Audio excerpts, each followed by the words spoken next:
ജാമ്യം കിട്ടുവാനായിട്ട് ഞങ്ങളെ അങ്ങേറ്റം സഹായിച്ച, ഞങ്ങളോടൊത്ത് പ്രവർത്തിച്ച സെൻട്രൽ ഗവൺമെൻറ്റിനോടും അവിടുത്തെ ലോക്കൽ ഗവൺമെൻറ് ഛത്തീസ്ഗഡ് ഗവൺമെൻറ്റിനോടും ഞങ്ങളുടെ നന്ദി അറിയിക്കുകയാണ്.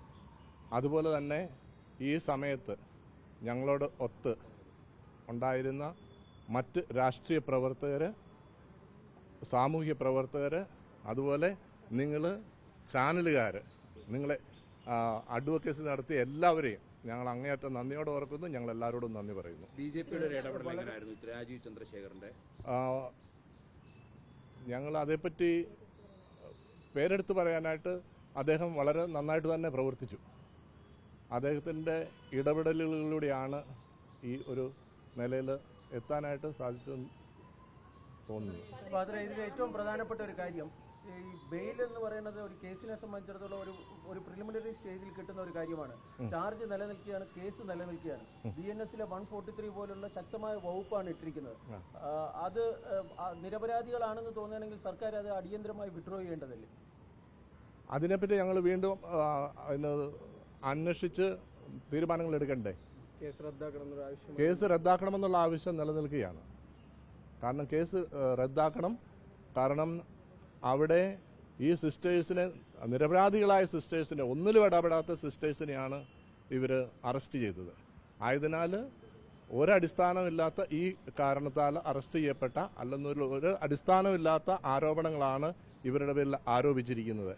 അതിൽ നിന്ന് ഇവരെ കുറ്റമുക്തമാക്കണമെന്ന് ഞങ്ങൾ അഭ്യർത്ഥിക്കുന്നത്, തീർച്ചയായിട്ടും അഭ്യർത്ഥിക്കുന്നു. ഒരു കാര്യം, ഇനി ജാമ്യം ലഭിക്കുന്നതിന് തൊട്ട് മുൻപ് BJPയുടെ ഛത്തീസ്ഗഡ് ഘടകം ഈ സിസ്റ്റർമാരുടെ ഒരു ചിത്രം അവരുടെ പേജിൽ പങ്കുവയ്ക്കുകയുണ്ടായി. അതായത് സിസ്റ്റർമാര് ഒരു കയർ കയ്യിൽ പിടിക്കുന്നു, ആ കയറിന്റെ ഒരു അറ്റത്ത് കുട്ടികളുടെ കഴുത്തിലാണ് ആ കയറിന്റെ ഒരു, അപ്പം ആ ഒരു രീതിയിലേക്ക് എന്റെ ശ്രദ്ധയിൽ അത് പെട്ടിട്ടില്ല, ഞാനത് കണ്ടിട്ടില്ല. കഴിഞ്ഞ ദിവസമെല്ലാം ബജറംഗ് പ്രതിഷേധമെല്ലാം കണ്ടതാണ്.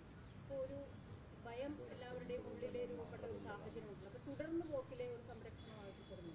തീർച്ചയായിട്ടും അത് ഈ ബജറംഗ് ദളിന്റെ പ്രവർത്തനം, അതായത് ആന്റി സോഷ്യൽ എലമെന്റ്സിന്റെ പ്രവർത്തനങ്ങൾ ഇത് വർഷങ്ങളായിട്ട് ഇതിവിടെ നടന്നുകൊണ്ടിരിക്കുന്നതാണ്. അതിനെതിരായിട്ട് ഞങ്ങൾ എന്ന് ശബ്ദമുയർത്തിക്കൊണ്ടിരിക്കുന്നതാണ്. ഞങ്ങൾ വീണ്ടും ശബ്ദമുയർത്തും.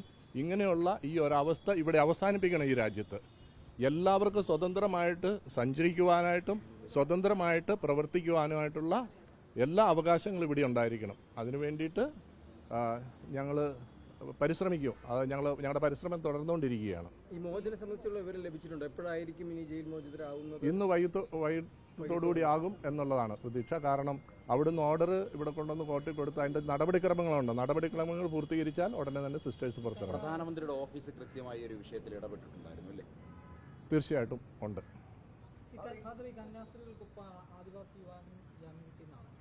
കിട്ടിയിട്ടുണ്ട്. തീർച്ചയായിട്ടും ഒന്നിച്ചാണല്ലോ ചെയ്തിരിക്കുന്നത്. പെൺകുട്ടികൾ ഈ അക്രമം നടത്തിയ ജ്യോതി ശർമ്മ ഉൾപ്പെടെ അവർക്കെതിരെ പരാതി നൽകുമെന്ന് പറഞ്ഞിട്ടുണ്ട്. അപ്പൊ അതിന്റെ കൂട്ടത്തിൽ കന്യാസ്ത്രീകളും പരാതി നൽകുന്ന സംഭവം ഉണ്ടാകും. അതിനെപ്പറ്റി ഞങ്ങൾ പഠിച്ചുകൊണ്ടിരിക്കുന്നു, ചിന്തിച്ചുകൊണ്ടിരിക്കുന്നു. വിവിധ രാഷ്ട്രീയ കക്ഷികളിൽ ഇടപെട്ടിരുന്നു. ഒരു രാഷ്ട്രീയ പിടിവലിയുണ്ടായതായിട്ട് തോന്നുന്നു. ഞങ്ങൾക്ക് അങ്ങനെ തോന്നുന്നില്ല. ഞങ്ങൾക്ക് പ്രത്യേകിച്ച് ഒരു രാഷ്ട്രീയമില്ല. ഞങ്ങളോട് സഹകരിച്ച് എല്ലാവർക്കും ഞങ്ങൾ നന്ദി പറഞ്ഞു കഴിഞ്ഞു. എല്ലാവരും, അതായത് രാഷ്ട്രീയ മതഭേദമന്യേ എല്ലാവരും ഞങ്ങളോടൊത്ത് പ്രവർത്തിച്ചു, ഞങ്ങളോട് കൂടെ നിന്നു.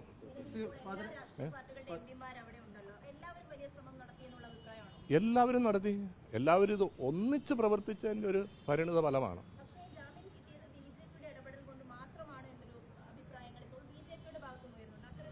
അത് അവരുടെയൊക്കെ ധാരണകൾ അല്ലെന്നില്ല, അവർ ചെയ്യുന്നതല്ല. അത് എനിക്കൊന്നും പറയാൻ പറ്റത്തില്ലല്ലോ.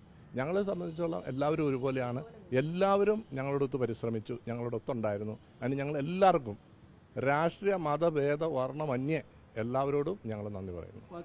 ഇതില് ഈ കേസ് റദ്ദാക്കിയാൽ മാത്രമേ പൂർണ്ണമായും നീതി ലഭിക്കുകയുള്ളൂ എന്നുള്ളൊരു അഭിപ്രായമുണ്ട്. തീർച്ചയായിട്ടും ഇത് അതുപോലെ അവിടെ മാത്രമല്ല പല സ്ഥലങ്ങളിലും ഉണ്ട്. ഈ സ്ഥലങ്ങളിലുള്ള ഈ കേസുകളെല്ലാം അവസാനിപ്പിക്കുകയും ഞങ്ങൾക്ക് ഈ രാജ്യത്ത്, ഞങ്ങൾക്കെന്ന് മാത്രമല്ല ഈ രാജ്യത്തെ എല്ലാ ജനങ്ങൾക്കും, ഈ രാജ്യം എന്ന് പറയുന്നത് നമ്മുടേതാണ്, നമ്മൾ ഇന്ത്യൻസിൻ്റെയാണ്.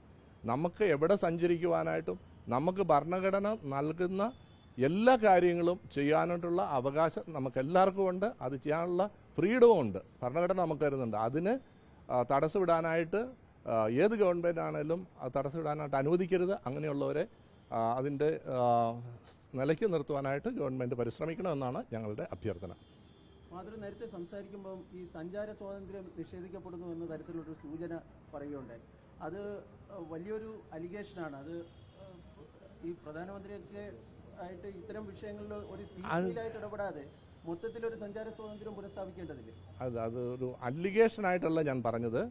കാരണം എന്നാന്ന് ചോദിച്ചു കഴിഞ്ഞാൽ ഇവിടെ ന്യൂസുകൾ പുറത്തു വരുന്നു, ഞങ്ങളുടെ സിസ്റ്റേഴ്സിന് അവരുടെ സഭാവസ്ത്രം ഉപയോഗിച്ചുകൊണ്ട് അവർക്ക് സഞ്ചരിക്കാൻ പറ്റില്ല, ഭയമാണ്, അങ്ങനെയുള്ള ഒരു അറ്റ്മോസ്ഫിയർ ക്രിയേറ്റ് ചെയ്യുന്നുണ്ട്. അങ്ങനെയുള്ള അറ്റ്മോസ്ഫിയർ ഒന്നും പാടില്ല. ഇവിടെ ആര് എന്ത് വസ്ത്രം ധരിക്കണം, എന്ത് ഭക്ഷണം കഴിക്കണം, എതിലേ പോകണം എന്നുള്ളതൊക്കെ നമ്മൾ ഓരോ ഇന്ത്യൻ സിറ്റിസൻ്റെയും അധികാരമാണ്. നമുക്ക് നമ്മുടെ ഭരണഘടന തന്നിരിക്കുന്ന അധികാരങ്ങളാണ്.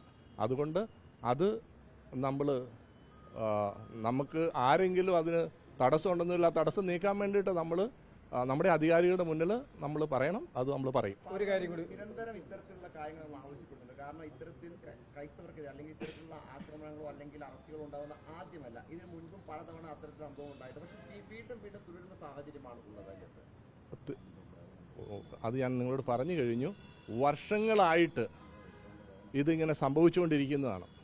ഞങ്ങൾക്ക് പല സ്ഥലങ്ങളിലും പല സ്റ്റേറ്റുകളിലും മിക്കവാറും എല്ലാ സ്ഥലങ്ങളിലും ഞങ്ങളുടെ സിസ്റ്റേഴ്സിനെയും അച്ഛന്മാരെ അറസ്റ്റ് ചെയ്യുകയും ഞങ്ങളെ അനാവശ്യമായ മതപരിവർത്തനം ഇതെല്ലാം പറഞ്ഞ ആരോപണങ്ങളെല്ലാം നടത്തിക്കൊണ്ടിരിക്കുന്നതാണ്.